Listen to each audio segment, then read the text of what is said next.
Pärit olen minä Tartumaalt, Viljandi teet välja umbes 15 kilometrit Rõhukylästä ja Tähtvere vallasta muidugi. Jüri Rahva talu. Ja siis mõisakirjas oli Massakase. Huvitav. Kylärahvas nimetäisi Jüri Rahvaks, aga mõisakirjas oli Massakase. Alt jooksis oja mööda siit kuskilta sealt Lollitalult eemalt kuskilta algas ja siis suundus siia Porijõkke, mis on Ulilae elektrijaama juures on see jõgi. No ja see oja, selles ojaga on nii palju sündmusi seoses, kui hakka mõtlema. Ja ma võib öelda isegi, nad on küllaltki värviküllased. Ja kui sa hakkad need mõtlema, siis kohutavalt niskene soe ja niskene hää tunne tuleb.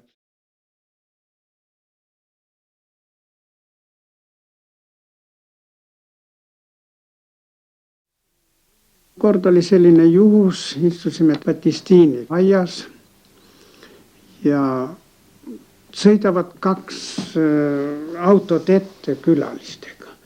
Ta muutus nii pahaseks, et jumal, ma olen ju kodus praegu nii-öelda puhkusel. Ja ta oli nii pahane, no võttis nad küll vastu ja läks temaga nendega oma ruumidesse, sinna tükikene aega viitis ja lihtsalt nähtavasti ei meeldinud see asi ka tulijatele, ja sõitsid minema.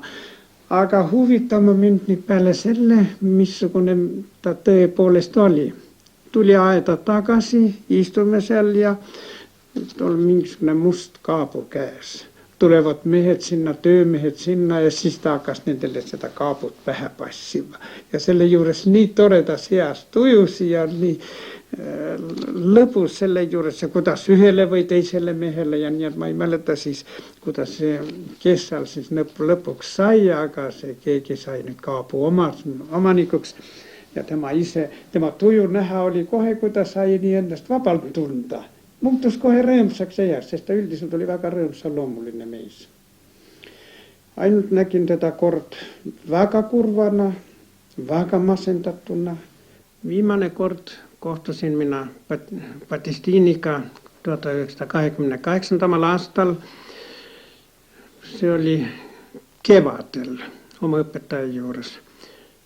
Ta oli nagu tavaliselt seal külas, istus teises toas ja sel korral läksin ma ka sinna tuppa ja nägin, et Batistiini oli seal, kuid ta ei olnud mitte tavalise rõõmsa näoga, vaid midagi erilist, sünget ja kurba oli tema olemises. Ma küsisin, maestro, mis on juhtunud? Ta vastas mulle, et tervis on halb ja tutto e finito. Kõik on lõpetatud. Ma nägin, et ta tuju oli halb ja ma ei tahtnud teda rohkem enam eksitada. Läksin siis oma õpetaja tuppa, kus me töötasime. Ja see oli ka viimane kord, kus mina Batistiinit silmast silma nägin. Hiljem sügisel ta suri.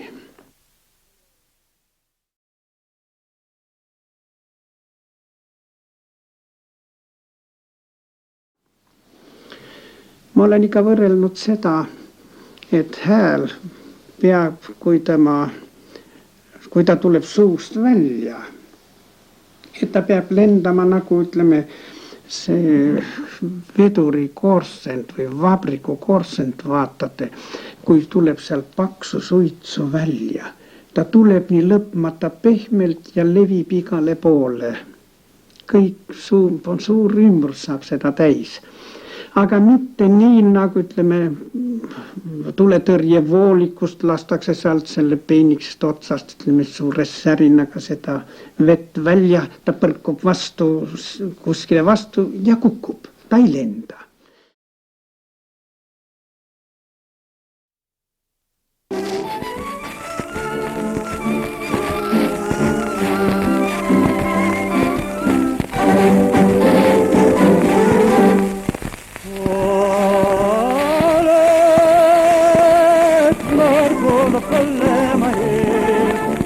Kaunis, näet veetleb siin. ikä päivä, siitä on ikä yönä, kun kamis voinas juut. Viisi uudessa, siisti nairassa, ja viisis naku toivoo.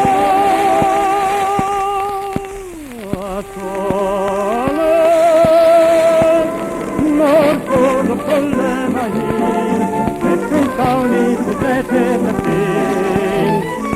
Kevätin ymbritsee siitä mikikas vel, taivas kuin avanneeksi on. Laurustat sinulle ylimaan sose, Norrut toiveen jakastaa. Menistat meitä lomaistaa, niin Norroleteen. Aika kylmuretit on varhaakoseen. Menistat tanssiva laultaa, niin Norroleteen. Tahak maailmalle kiitos, olla Norrilotseen.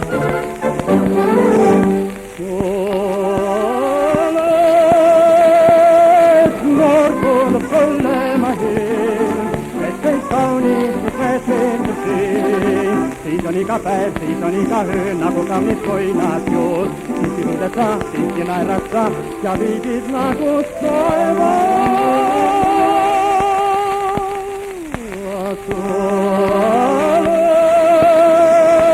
Norrkoon polemahin, vettei kauniisti vetettiin. Kevätin ymbritsee siitä mikikas vel, taivas voi avanneeksi on.